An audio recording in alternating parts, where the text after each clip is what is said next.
Hello বন্ধুরা, আজকের ভিডিওতে ক্লাস 9-এর ভেদক ও মধ্যবিন্দু সংক্রান্ত চ্যাপ্টারের একটা প্রবলেম নিয়ে এসেছি। এটা হচ্ছে এক্সারসাইজ 9-এর 9 দাগ। এখানে বলেছে, দেখো, এবিসি ত্রিভুজের এবিসি কোণের সমদ্বিখণ্ডকের উপর এডি হচ্ছে লম্ব।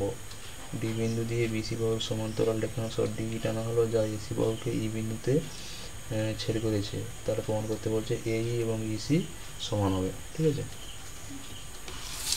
তো এখানে ছবিটা আমি আঁকি প্রথমে। দিস ইজ এবিসি, একটা ত্রিভুজ এ বি সি, আর বলছে এবিসি কোণের সমদ্বিখণ্ডক। এই কোণের সমদ্বিখণ্ডক আমি টেনেছি এটা ছোট নাম দিচ্ছি আমি এখানে, ধরো বিজি। এরপরে বলছে কি, এই সমদ্বিখণ্ডকের উপরে এ ডি লম্ব। এবার এটাকে আমি এখানে যদি নাম দিচ্ছি, তাহলে এটা এ ডি। ডি বিন্দু দিয়ে, ধরো বলছে ডি বিন্দু দিয়ে বিসি সমান্তরাল করে আমি এখানে একটা সমান্তরাল করে টানছি। সেটা হচ্ছে এইটাকে এখানে এসিকে ই বিন্দুতে ছেদ করেছে। প্রমাণ করতে বলছে যে ই আর ইসিটা ইকুয়াল হবে। তাহলে এখানে প্রদত্ত কি আছে লিখছি এখানটাতে।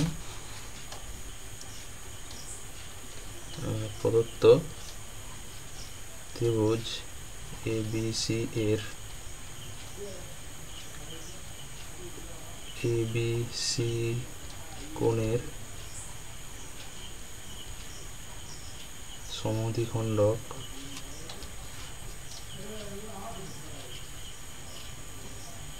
ধরি বিজি,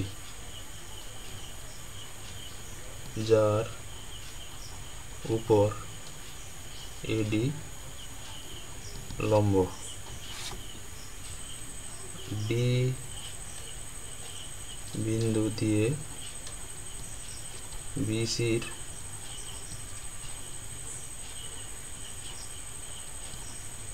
সমান্তরাল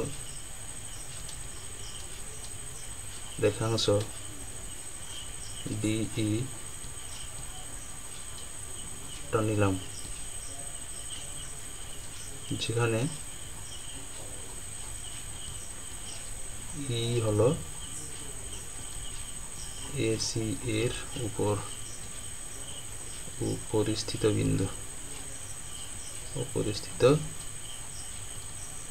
বিন্দু। তাহলে এখানে প্রমাণ কি চাইছে আমাকে, যে প্রমাণ করতে হবে যে এ ই ইকুয়াল টু ইসি।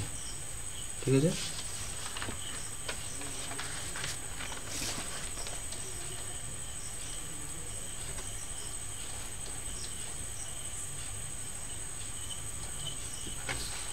তো এখানে অঙ্কন কি করবো, দেখো একটা অঙ্কন কাজে লাগবে আমার। এখানে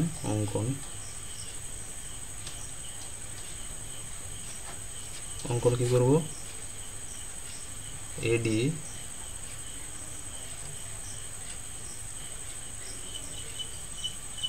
বাহুকে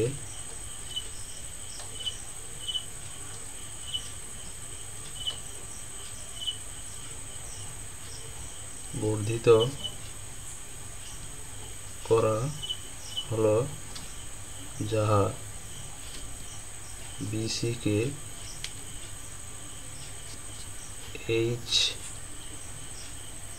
বিন্দুতে ছেদ করেছে। তাহলে আমি এটাকে এখানে টানছি, এইটাকে আমি, এইটা হলো এইচ। ঠিক আছে, তো আমি এখানে প্রমাণে চলে আসছি। প্রমাণ কি হবে এখানে দেখো, এইটা বাড়ানোর ফলে এখানে দুটো ত্রিভুজ পেয়ে যাচ্ছি এখানে। তাহলে দেখো, এইগুলো কি 90 ডিগ্রি লম্ব ছিল, এটা হচ্ছে 90 ডিগ্রি, আর এই কোণ সমান, কারণ কি এটা হচ্ছে সমদ্বিখণ্ডক ছিল। এটা 90 ডিগ্রি, মানে এটাও কি হবে 90 ডিগ্রি হবে, এটাও 90 ডিগ্রি হবে, তাই না?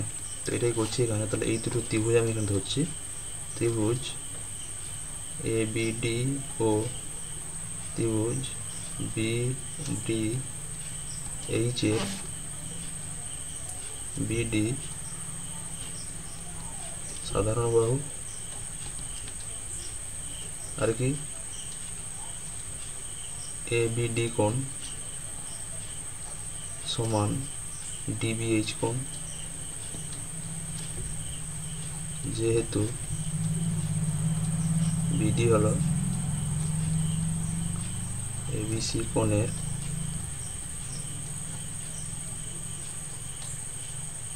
সমাধিখণ্ডক। আর কি ওই দুটো কোণ 90 ডিগ্রি আসছে এখানে, কি ADB কোণ, ADB কোণ এটা সমান BDH কোণ, BDH কোণ দুটোই 90 ডিগ্রি। অতএব এখান থেকে সর্বসমতার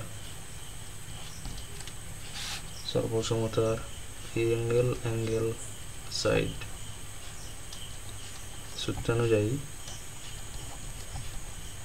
পাই কি পাচ্ছি এখানে, যে ত্রিভুজ ABD সর্বসম ত্রিভুজ BDH। যদি সর্বসম হয়ে যায় তাহলে কি আসবে, অনুরূপ বাহুগুলো কি হবে, সমান হবে, অর্থাৎ AD ইকুয়াল টু DH হয়ে যাবে। অর্থাৎ D হলো AH এর মধ্যবিন্দু হলো। এখন ত্রিভুজ AHC এর AH বাহুর মধ্যবিন্দু D এবং DE সমান্তরাল BC বলে দেওয়া ছিল এটা। অতএব E হলো AC এর মধ্যবিন্দু। এখানে যেহেতু কি হবে, এখানে কোন উপপাদ্য কাজে লাগানো হচ্ছে, যে কোনো ত্রিভুজের ক্ষেত্রে কোনো একটি বাহুর মধ্যবিন্দু দিয়ে অঙ্কিত দ্বিতীয় বাহুর সমান্তরাল সরলরেখা তৃতীয় বাহুকে সমাধিখণ্ডিত করবে এবং এটা হচ্ছে দ্বিতীয় বাহুর সমান অর্ধেক হবে। ওটাই আমি লিখে দিচ্ছি এখানে। তাহলে নেক্সট এখানে আসছে, এখানে যেহেতু এখানে লিখে দিচ্ছি, যেহেতু কোন ত্রিভুজের যে কোনো বাহুর মধ্যবিন্দু দিয়ে অঙ্কিত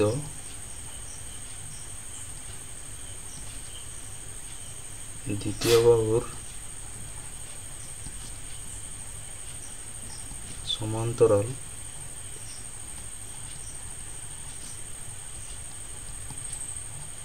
সরলরেখা তৃতীয় বাহুকে সমদ্বিখণ্ডিত করে এবং দ্বিতীয়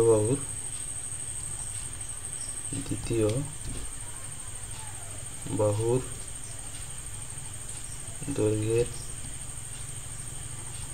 অর্ধেক হয়। এইটা এই কাজে লাগানো হচ্ছে এখানটাতে, দেখে না হয়তো এটা কাজে লাগে স্টেটমেন্টটা, তো এখানে সেটাই আসছে।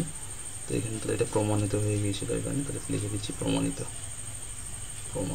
এর কারণটা আমি ওখানে লিখে দিয়েছি, দেখে নাও একবার প্রোগ্রামটা প্রথম থেকে।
আশা করি বোঝা গেছে। যদি কোথাও ডাউট থাকে অবশ্যই কমেন্ট সেকশানে জানাবে।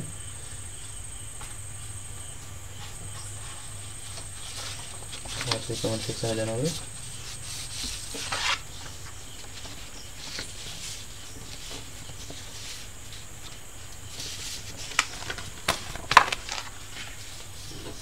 ঠিক আছে, সে অবশ্যই বুঝিয়ে দেওয়ার চেষ্টা করবো, ডাউটটা ক্লিয়ার করে দেওয়ার চেষ্টা করবো। আর যদি অবশ্যই উপকারে আসে, এটা তোমাদের কাজে লাগে, অবশ্যই লাইক এবং শেয়ার করবে। ওকে, থ্যাংক ইউ।